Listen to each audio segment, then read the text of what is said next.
Good morning, student. Uh, we continue the lesson from this slide.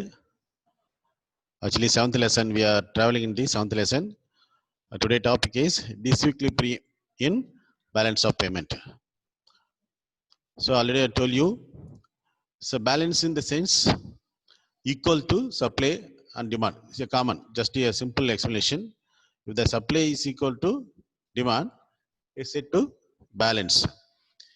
If the supply is not equal to demand, what will happen? That is a deficit. அது imbalance சொல்லுவாங்க இல்லையா? Disequilibrium, equilibrium இல்லை, சமமா இல்லை, ரெண்டும் சமமா இல்லைன்னு அர்த்தம். இப்போ இந்த பிக்சர் உங்களுக்கு எக்ஸ்பிளைன் பண்ணும். இப்போ இது சமமா இருக்கா? இல்லை, சமமா இல்லாமல் இந்த பக்கம் வெயிட் அதிகமாகவும் இந்த பக்கம் வெயிட் லெஸ்ஸாகவும் இருக்கு. ஓகேங்களா? பார்த்தீங்கன்னா இப்போ கிரெடிட் வந்து பார்த்தீங்கன்னு சொன்னால் டெபிட்டோட அதிகமாக இருக்கும் பட்சத்தில், ஸோ கம்மியாக இருக்கும் பட்சத்தில் டெபிசிட் வந்துடும். அதாவது கடன் வந்து தட் இஸ் நமக்கு வரவு வந்து சேர்ந்த வரவு வந்து அதிகமாகவும் கடன் வந்து கம்மியாக இருந்துச்சுன்னா that is okay, no problem. அது பேலன்ஸ், அது வந்து பார்த்தீங்கன்னா ஃபேவரபுளாக இருக்கும். பட் நம்ம கொடுக்க வேண்டிய கடன் அதிகமாகவும் வரவு கம்மியாக இருந்துச்சுன்னா நமக்கு அன்ஃபேவரபிள் ஆகிடும். ஓகேங்களா? But debit is greater then credit பார்த்தீங்கன்னு சொன்னால் that is deficit, leads to deficit, பற்றாக்குறைன்னு சொல்லுவாங்க. ஓகேங்களா? ஸோ அதுதான் நம்ம வந்து இந்த வீடியோவில் பார்க்க போகிறோம். இப்போ இந்த கிளாஸில் பார்த்தீங்கன்னா disequilibrium of the balance of payment தான் பார்க்க போகிறோம். Okay, now we're going to see that is a balance of payment disequilibrium. இதாவது நம்ம நெக்ஸ்ட் சப்ஹெட்டிங் இது. ஸோ அதுக்கான மீனிங் பார்ப்பாங்களா? அதாவது பார்த்தீங்கன்னு சொன்னால், ஸோ என்னென்ன ஒரு சிம்பாலிக்கல் எக்ஸ்பிளனேஷன்ஸ், அதாவது balance of payment equal to 1 அப்படி இருக்கும்போது இதை நம்ம என்ன சொல்லுவோம்? நம்ம பேலன்ஸ் ஆஃப் பேமெண்ட்னு சொல்லுவோம். ஓகேங்களா? அது வந்து இந்த 3 டைப்ஸும் நம்ம மெயினாக வரும் நமக்கு. ஒன்று அதில் வந்து பார்த்தீங்கன்னா பேலன்ஸ்டு. அப்போ எப்படின்னா balance of payment equal to 1, அதாவது ரெசிப்ட் அண்ட் பேமெண்ட்டும் சமமாக இருக்கும் பட்சத்தில் that is called equal to 1ன்னு சொல்லுவாங்க. அதை பேலன்ஸ்டு தட் இஸ் இந்த பேமெண்ட் அப்படின்னு சொல்லுவாங்க. ஓகேங்களா? நெக்ஸ்ட் பார்த்தீங்கன்னு சொன்னால், ஸோ பேலன்ஸ் ஆஃப் பேமெண்ட் பார்த்தீங்கன்னு சொன்னால் தட் இஸ் ஒன்னோட கொஞ்சம் நமக்கு வந்து அது பெருசாக அதிகமாக இருக்குது இல்லைங்களா? அதாவது கிரேட்டர் தென் 1 இருக்கும் பட்சத்தில் தட் இஸ் அது என்ன சொன்னாங்க? ஃபேவரபிள் பேலன்ஸ் ஆஃப் பேமெண்ட்ஸ் சொன்னாங்க. So next see the so unfavourable பார்க்கும்போது என்ன சொன்னால், இது வந்து ஸோ லெஸ் தென் 1 விட கம்மியாகவும் இருக்கும். ஓகேங்களா? லெஸ் தென் 1 இருக்கும்போது ஸோ தட் இஸ் வந்து அது வந்து பார்த்தீங்கன்னா அன்ஃபேவரபிள் சொல்லுவாங்க. ஸோ ஒரு ஆக்சுவலி இந்த டெவலப்பிங் கண்ட்ரிஸ், அண்டர் டெவலப்டு கண்ட்ரீஸில் பார்த்தீங்கன்னு சொன்னால் இந்த மாதிரி அன்ஃபேவரபிள் வர்றதுக்கு நிறைய வாய்ப்பு இருக்கு. Most of the developed countries வந்து they prefer to and aiming to maintaining their trade within the neighboring countries or other trading related countries with the favorable தான் பண்ணுவாங்க. இப்போ ஃபேவரபிள் பேலன்ஸ் ஆஃப் பேமெண்ட் வரதுக்கு காரணம் அதிகமான எக்ஸ்போர்ட்டும் மினிமம் இம்போர்ட்டும் இருக்கணும். அதாவது வெளிநாட்டுக்கு நம்ம ஏற்றுமதி பண்ணுறதுன்றது அதிகமாகவும், இறக்குமதி வெளிநாட்டிலேருந்து தேவையான பொருட்கள் நம்ம நாட்டுக்கு தேவையான பொருட்கள் இறக்குமதி பண்ணுறது கம்மியாகவும் இருக்கணும். அது வந்து பார்த்தீங்கன்னா ஃபேவரபிள். ஓகேங்களா? அன்ஃபேவரபிள் பார்க்கும்போது உதாரணமாக டெவலப்டு வந்து டெவலப்பிங் அண்டர் டெவலப்டு கண்ட்ரிஸ் சொல்லக்கூடிய அந்த நாடுகளை பார்த்தீங்கன்னா நிறைய அவங்களுக்கு தேவையான பொருட்களை மற்ற நாட்டை சார்ந்து இருப்பாங்க. அவங்க நாட்டில் உற்பத்தி கம்மியாக இருக்கும். அப்போனா எக்ஸ்போர்ட் கம்மியாகவும் இம்போர்ட் அதிகமாகவும் இருக்கும். That leads to what? Unfavourable balance of trade. ஓகேங்களா? நெக்ஸ்ட் பாருங்க. இப்போ next one that that is balance of பேமெண்ட்டுடைய டிஸ்இக்லிபிரியம். நாம again we could continue. அது வாட் இஸ் பேலன்ஸ்? நம்ம ப்ரீவியஸ் ஸ்லைடில் பார்த்தீங்கன்னு சொன்னா பேலன்ஸ்டு, அன்பேலன்ஸ்டு அண்ட் ஃபேவரபிள் பார்த்தோம் இல்லையா? நம்ம அதோட ஒரு எக்ஸ்பிளனேஷன் பாருங்க. இப்போ இங்கே பாருங்க, இந்த ஸோ இங்கே balance of payment is set to be balance, அதாவது ரெண்டும் பேலன்ஸாக இருக்குது அப்படின்னு சொன்னால் அதுக்கு என்ன அர்த்தம் சொன்னால், when receipt that is or and payment p are just equal, அது ரெண்டும் சமம், ஈக்குவல் டு 1, ரெசிப்டும் பேமெண்ட்டும் சமமாக இருக்கிறது தான் பேலன்ஸ் ஆஃப் பேமெண்ட் சொல்லுவாங்க. ஓகேங்களா? நெக்ஸ்ட் வந்து இது வந்து சிம்பாலிக் எக்ஸ்பிளனேஷன் பண்ண R stands for receipt, P stands for payment. Okay, that is both are equal to 1. ஓகேங்களா? அது அப்படி இந்த this is the situation we going to be set balanced or balance of payment. Okay, next பாருங்க. அடுத்து favourable balance of payment என்ன இருக்கும்? Favourable சொன்னா இப்படி இருக்கும் பாருங்க. when receipt exceed payment, அது நம்ம வர வேண்டிய வருமானம் அதிகமாகவும் நம்ம செலுத்த வேண்டிய பணம் கம்மியாகவும் இருக்கும் பட்சத்தில் that's set to be what? Favourable balance of payment. Favourable balance of payment சொல்லுவோம். அது சிம்பாலிக் எக்ஸ்பிளனேஷன் பண்ணுங்க. That is greater than 1. ஓகேங்களா? நெக்ஸ்ட் கொண்டு see the unfavorable balance of payments. அன்ஃபேவர் பார்க்கும்போது ஸோ இது லெஸ் தென் ஒன் ஆகிடும் சரிங்களா. வந்து when receipt are less then payment, வருவாயை விட செலவு அதிகமாக இருக்கும் பட்சத்தில் அதுக்கு பிறகு unfavourable or adverse balance of payment சொல்லுவாங்க. அதான் இது symbolical representative, that is receipt and payment is less than 1. ஓகேங்களா. ஸோ நீங்கள் வந்து இது 2 மார்க் கொஸ்டினில் இண்டிவிஜுவலாகவும் கேட்கலாம், 1 by 1 கேட்கலாம். You have to write. Okay, the answer is correct answer. Okay, next we're going to see the types of balance of payment disequilibrium. என்னென்ன disequilibrium என்னென்ன types இருக்கு, அது 2 மார்க் கொஸ்டின் கேட்கலாம். ஃபர்ஸ்ட் நம்ம என்ன பண்ணணும், what are the types available ன்றது பார்க்க போறோம் நம்ம இப்போ. First one is the cyclical disequilibrium. Okay, next வந்து பார்த்தீங்கன்னா what secular disequilibrium. Third one is the structural disequilibrium. So these are the types of the what?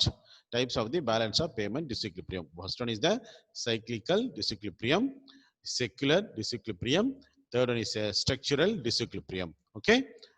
Now we're going to see one by one. What is cyclical disequilibrium? அப்படின்னு பார்க்க போறோம். That is fluctuation கொண்டு சொல்லலாம். அது ஆக்சுவலா அது பார்க்கலாம் இப்போ. ஓகேங்களா.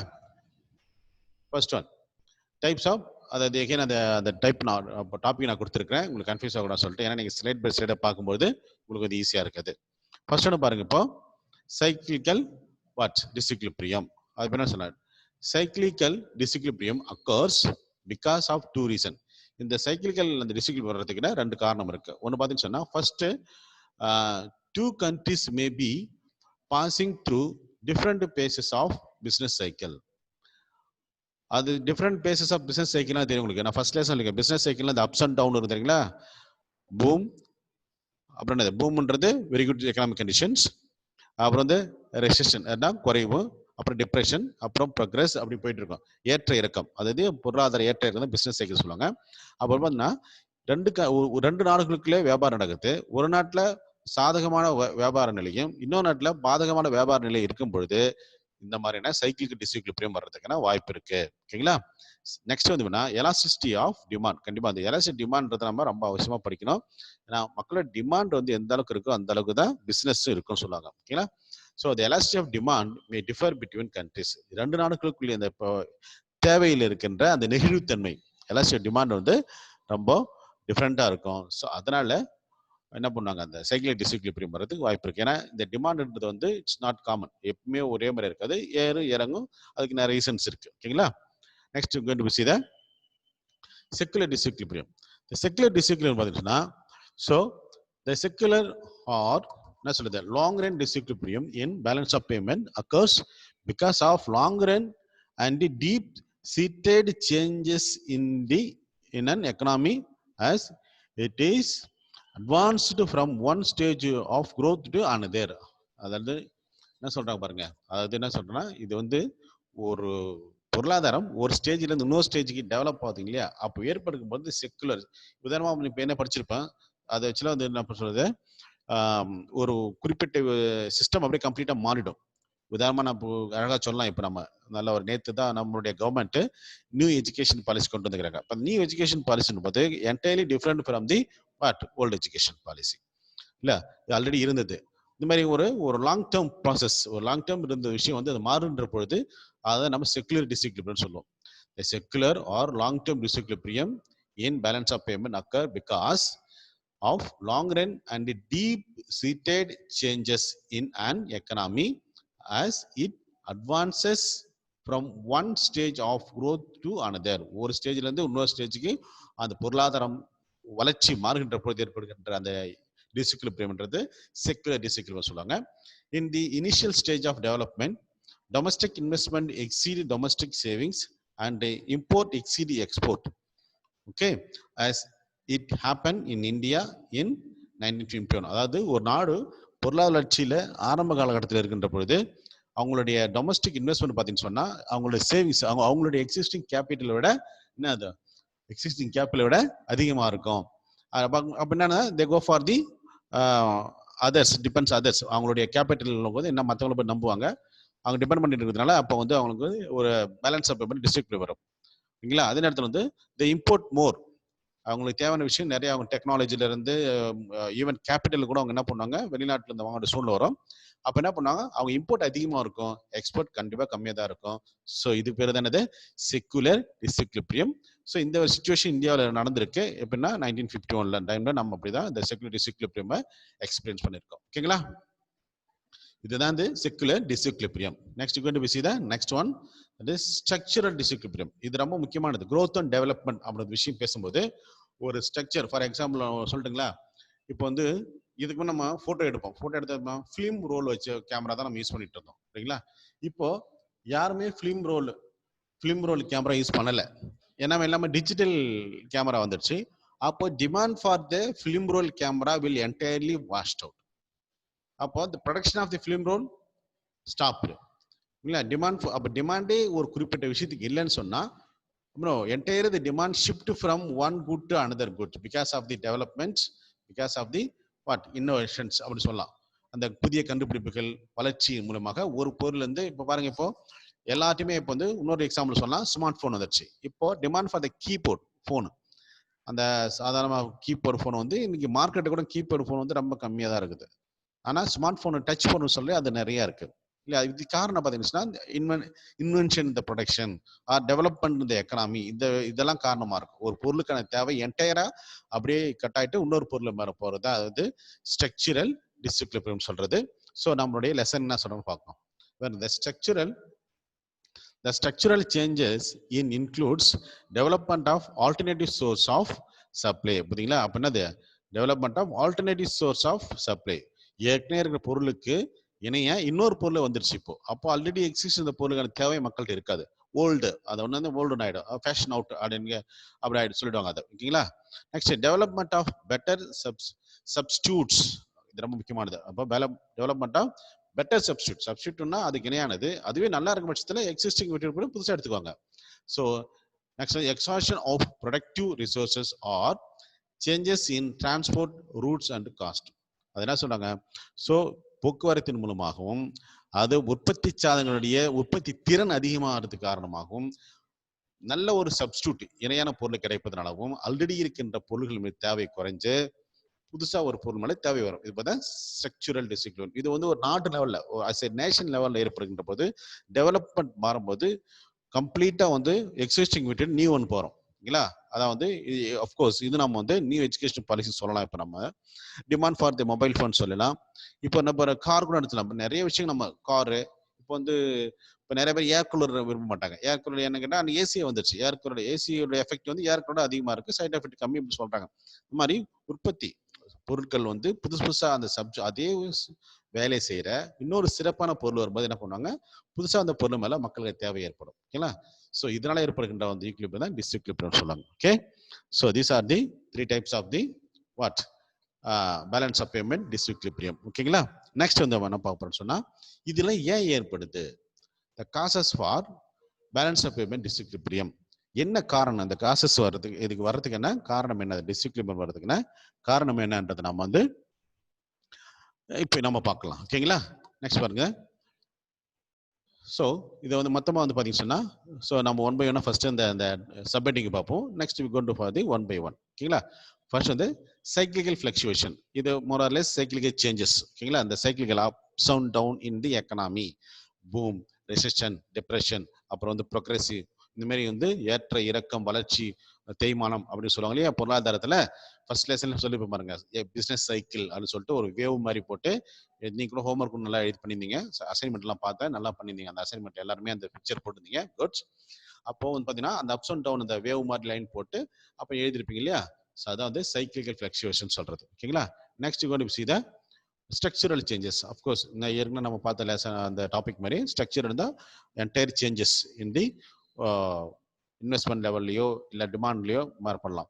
நெக்ஸ்ட் வந்து பார்த்தீங்கன்னு சொன்னால் டெவலப்மெண்ட் எக்ஸ்பெண்டிச்சர், அதாவது டெவலப்மெண்ட் எக்ஸ்பெண்டிச்சர், அதாவது டெவலப்மெண்ட்டுக்கு மேலே அதை வளர்ச்சி, சரிங்களா? வளர்ச்சி மேலே செய்கிற கவர்மெண்ட் எக்ஸ்பெண்டிச்சர் சொல்லுவாங்க. அது ஆக்சுவலாக அதை நெக்ஸ்ட் பார்த்தீங்கன்னு சொன்னால் கன்சியூமரிசம், மக்களுடைய வாங்குன்ற அந்த சக்தி, அவங்களுடைய வே ஆஃப் அப்படின்னா value of worth of quantity ஆஃப்னு சொன்ன எல்லாமே சொல்லலாம். மக்களுடைய வாங்குகின்ற அந்த விஷயத்துல மாற்றம் ஏற்படலாம். ஓகேங்களா? Of course consumerism is very very important. Next பார்த்தீங்கன்னா தட் இஸ் டிமான்ஸ்ட்ரேஷன் எஃபெக்ட்ன்றது ரொம்ப முக்கியமானது. இது நகர்ப்புறங்கள கிராமப்புறங்களும் இன்னைக்கு வந்து பார்த்தீங்கன்னா இதோட எஃபெக்ட் மாதிரி டிமான்ஸ்ட்ரேஷன் எஃபெக்ட்ன்றது என்னன்னு நான் நெக்ஸ்ட் அது டாபிக் வரும்போது கரஸ்பாண்ட் சொல்றேன் உங்களுக்கு. நெக்ஸ்ட் கொண்டு விஷயம் பாரோயிங் கடை வாங்குறது இல்லைங்களா. நெக்ஸ்ட் வந்து பார்த்தீங்கன்னா that is technological backwardness. So technological backwardness இது ஒரு காரணம். நெக்ஸ்ட் வந்து பார்த்தீங்கன்னா குளோபல் பாலிடிக்ஸ். இன்னைக்கு குளோபல் பாலிடிக்ஸும் டெக்னாலஜிக்கல் பேக்வர்ட்னஸும் ரொம்ப முக்கியமான விஷயங்களாக இருக்கு இந்த டிஸ்ட்ரிக்ட் வந்து பேலன்ஸ் ஆஃப் பேமெண்ட் வர்றதுக்கு. ஓகேங்களா. நெக்ஸ்ட் பார்த்தீங்கன்னா so next we see the 1 by 1.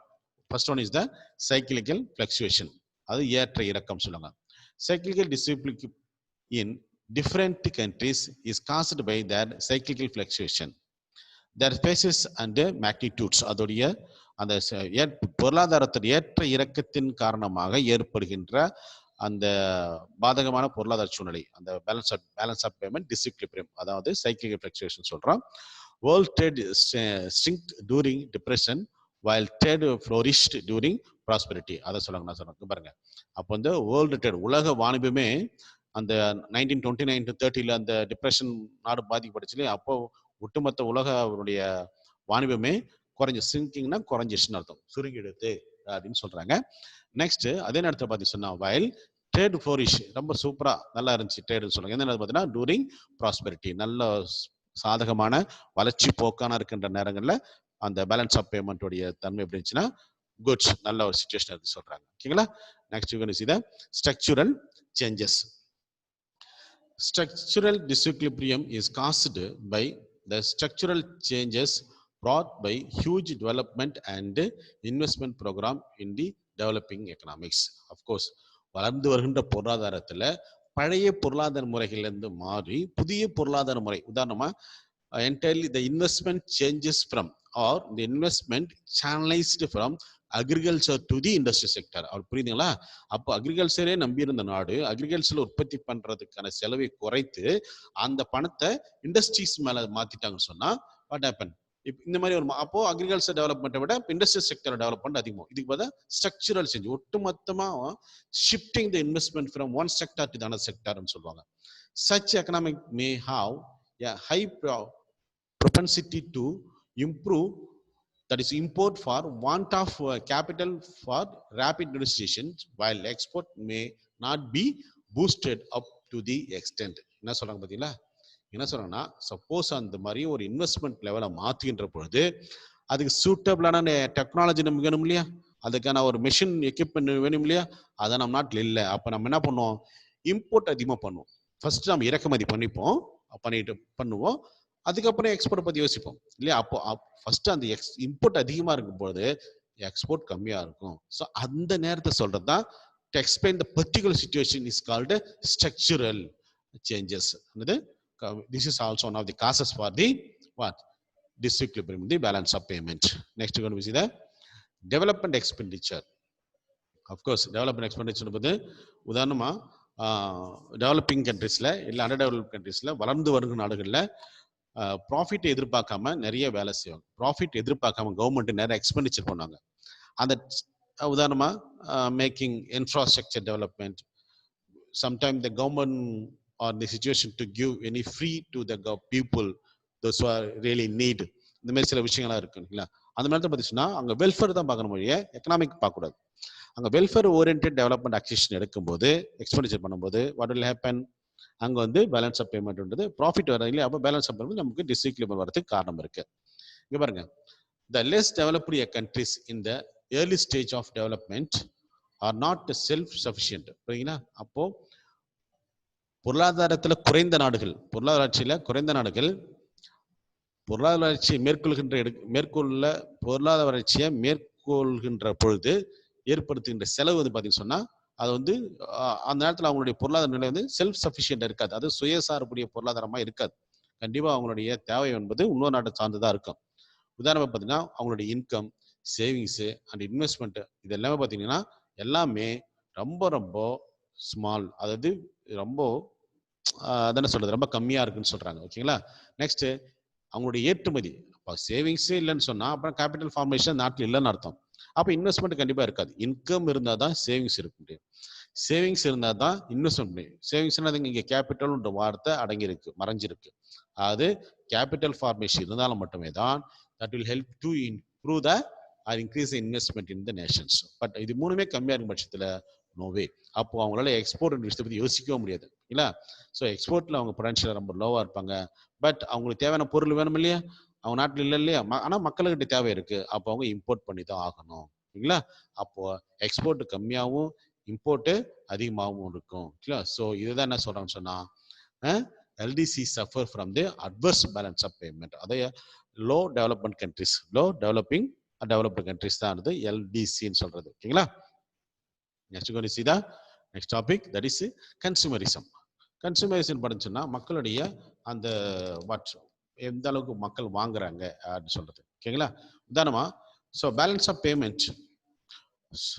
Next வந்து balance of payment position of a country is adversely affected by a huge increases in consumption. மக்களுடைய வாங்குகின்ற சக்தி அதிகமாகின்ற பொழுது அந்த நேரத்தில் வந்து பேலன்ஸ் ஆஃப் பேமெண்ட் வந்து குறைஞ்சிடும். எப்பயுமே பார்த்தீங்கன்னா சார் மக்கள் அதிகமாக வாங்கினா டிமாண்ட் இருக்குதானே அர்த்தம். டிமாண்ட் இருந்தால் ஓகே தானேன்னு சொன்னால் பட் இங்கே என்ன விஷயம் பார்க்கணும், எக்ஸ்பெண்டிச்சர் பார்க்கணும். பீப்புள் எல்லாமே the people will spend all their income on goods and service. ஒரு விஷயம் மறைஞ்சிருக்கு என்னதுன்னா ஆப்சென்ட் ஆகுது. ஒரு என்னதுன்னா நோ சேவிங்ஸ்னு அர்த்தம். அங்கே சேவிங்ஸுக்கு இல்லை.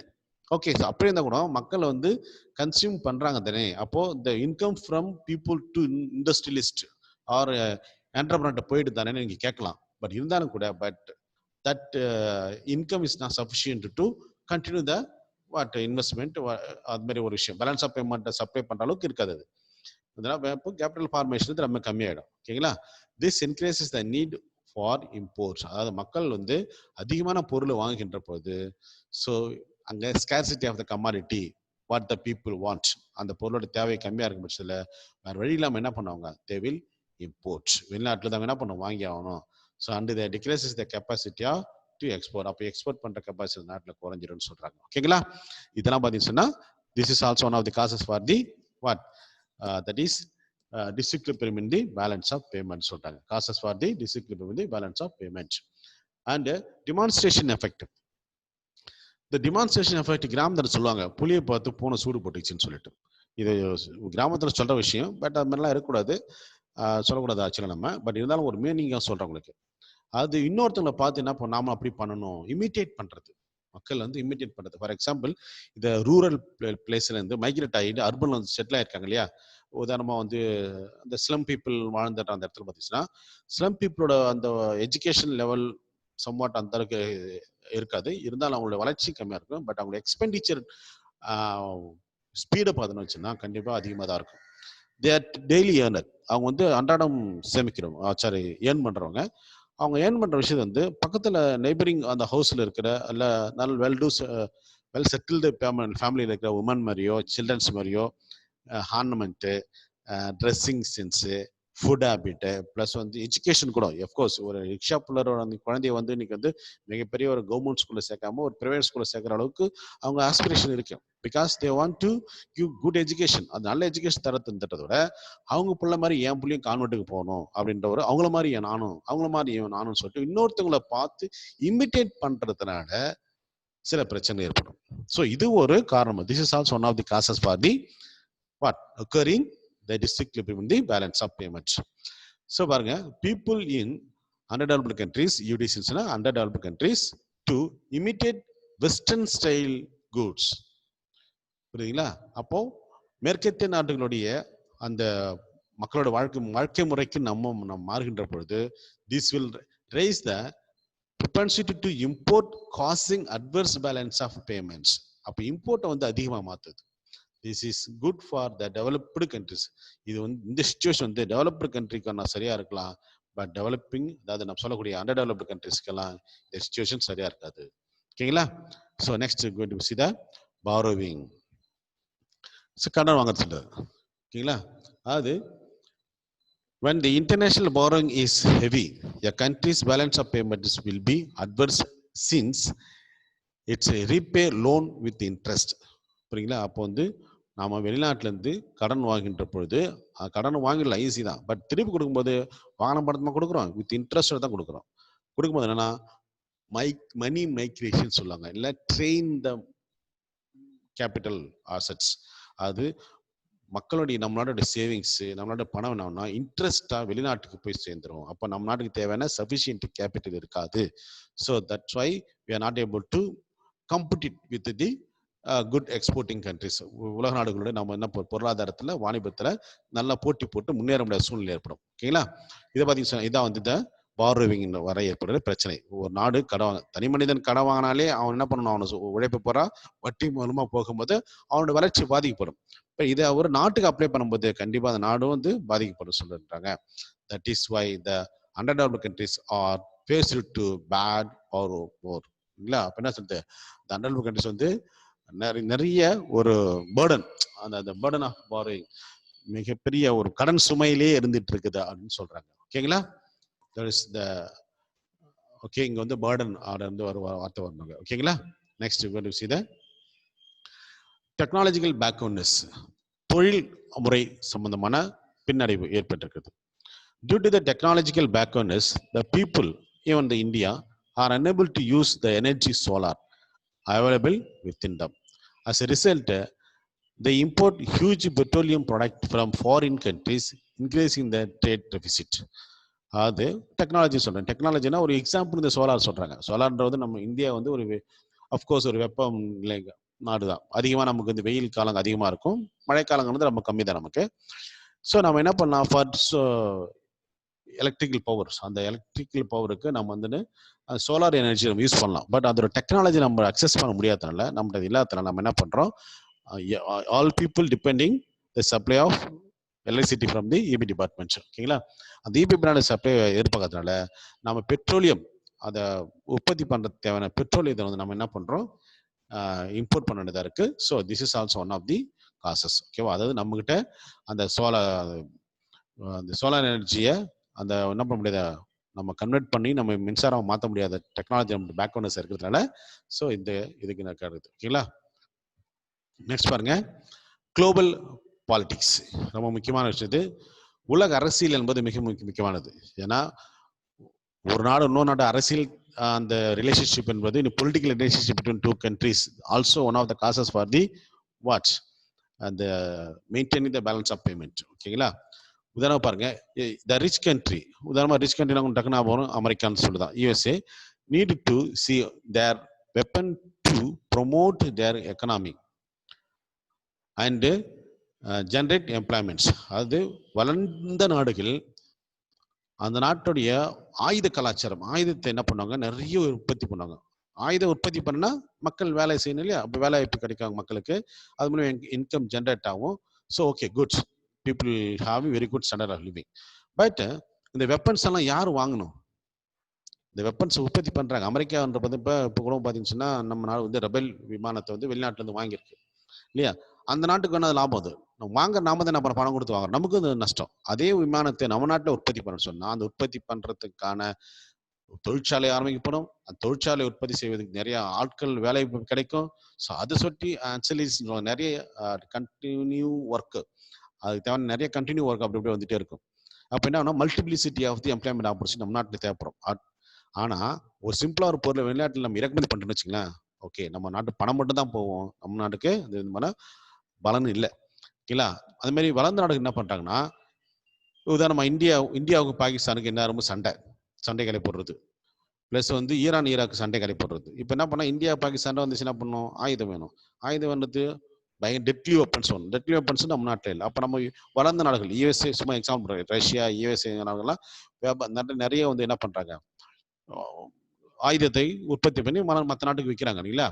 சரி, பார்க்கும்போது ஸோ அந்த மாதிரி hence where the wars between countries, for example Iran Iraq war, Pakistan India war, இப்படி வரும்போது என்னன்னா stimulate in order to win their war. நாம என்ன பண்ணுவோம், சண்டை வந்துச்சுன்னா ஈகோ, நாம தான் சண்டையில ஜெயிக்கணும். அப்போ அதுக்கு தேவை வெப்பன் யார் விற்கிறா, ரிச் கண்ட்ரிஸ். அப்போ அவங்ககிட்ட போய் வாங்கணும். ஸோ இந்த விஷயம் தான், the poor countries are forced to buy the weapon from weapon rich countries. அதாவது அதிகமான பவர்ஃபுல்லான வெப்பன் உற்பத்தி பண்ணி அதே வாணிபமாங்க. இப்போ ட்ரேட் அப்படின்னு சொன்னால் கூட்ஸ் அண்ட் சர்வீஸ் மட்டும் கிடையாது. இன்னைக்கு வெப்பன் வந்து அதில் தேர்ந்துடுச்சு இல்லை. ஸோ அந்த வெப்பனை சேல்ஸ் பண்ணி அதன் மூலயமாகவே வருமானம் ஈட்டுகின்ற நாடுகள் மூலமாகவும் இது ஒரு காரணமாக இருக்குது. எதுக்கு? பேலன்ஸ் ஆஃப் பேமெண்ட் டிசிப்ளின் வர்றதுக்கு. ஓகேங்களா? Okay students, with that I stop this today class. I will continue the lesson from the next video. Okay, go through the video very carefully, and timing I will send the assignment through our school app, so that I hope you read well, and all the best my dear student. Today நீ தான் நம்ம result பார்த்த 11th result எல்லாருமே pass பண்ணியிருக்கீங்க. Okay, very good. நல்ல mark எடுத்திருக்கீங்க. Continue பண்ணுங்க, நல்லா படிங்க, நல்லா மார்க் எடுங்க. Very good, thank you.